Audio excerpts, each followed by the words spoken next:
We've heard the phrase rags to riches several times, but there is a person who literally had to wear dresses made of rice sacks and later went on to become a billionaire.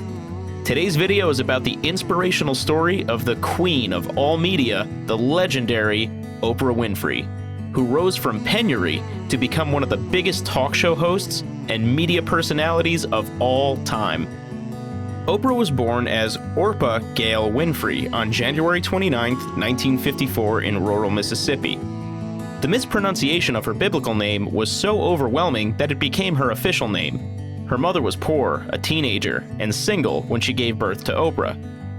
She used to work as a maid, and Oprah was supposed to inherit that profession. Unattended and uncared for, Oprah was molested by her cousin, uncle, and a family friend once she crossed the age of 9.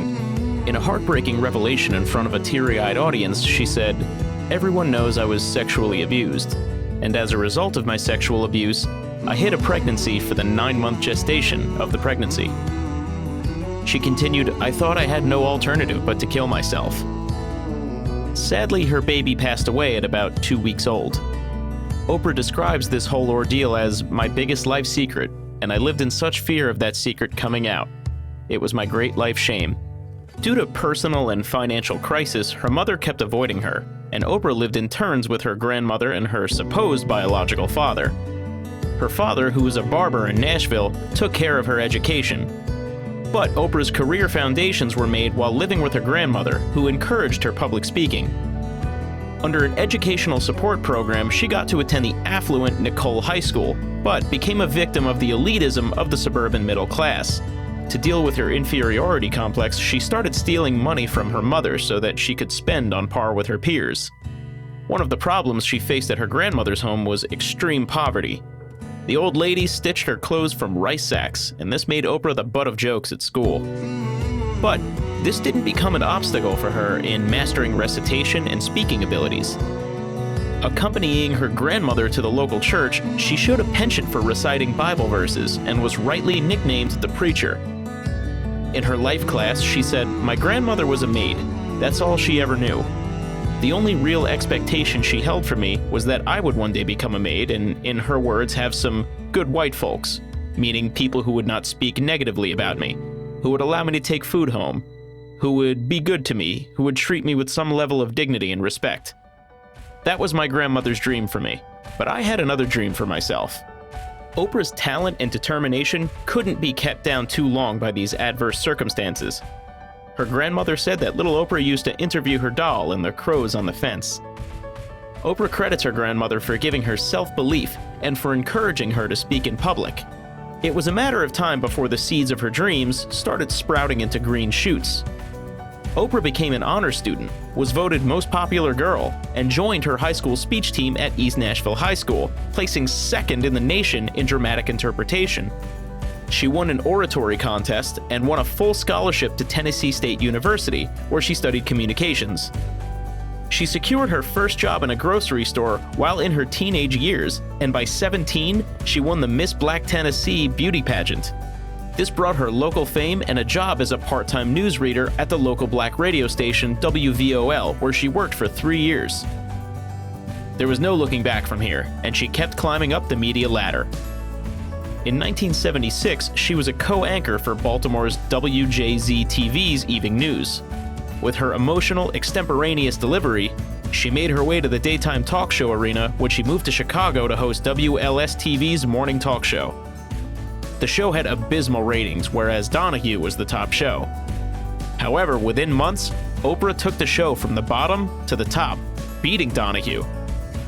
Persuaded by Roger Ebert, she signed an international syndication deal, and the former's show, At the Movies, was renamed The Oprah Winfrey Show. Oprah had arrived. But professional success didn't make her immune to the emotional crisis she had been undergoing since her childhood.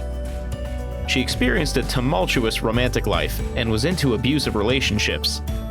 She got depressed, took to drugs, and even contemplated suicide at one point. Oprah Winfrey invented the intimate, confessional form of media that she became internationally renowned for. The tabloid talk show genre pioneered by Donahue was taken to a new level by Oprah, and everything was Oprah-fied. She broke all sorts of taboos, bringing LGBT people to mainstream TV. In 1994, she was inducted into the National Women's Hall of Fame. Oprah Winfrey's rise to host the most powerful talk show in a white male-dominated field was miraculous. Time magazine wrote, "As interviewers go, she's no match for, say, Phil Donahue. What she lacks in journalistic toughness, she makes up for in plain-spoken curiosity, robust humor, and above all, empathy." Guests with sad stories to tell are apt to rouse a tear in Oprah's eye. They, in turn, often find themselves revealing things they would not imagine telling anyone, much less a national TV audience. It is the talk show as a group therapy session. There wasn't any celebrities who didn't come to Oprah's show. Her 1993 interview with Michael Jackson became the fourth most watched event in American television history, though she has courted her share of controversies. She was criticized for unleashing a confession culture, promoting controversial self-help ideas, and having an emotion-centered approach. But then she's also been praised for overcoming adversity to become a benefactor to others. Her show evolved to focus on literature, mindfulness, and spirituality. Oprah's influence was seen in all walks of American life. She threw her political weight behind Barack Obama in the 2008 presidential elections. The Oprah Winfrey Show ran for 25 years until 2011 as the highest-rated TV show. She discontinued the show to take the next big leap and founded her own network, the Oprah Winfrey Network, or OWN, in collaboration with Discovery Incorporated. Oprah ventured and excelled in areas outside TV. She's published books, acted in award-winning films, and continues her philanthropic work in many parts of the world.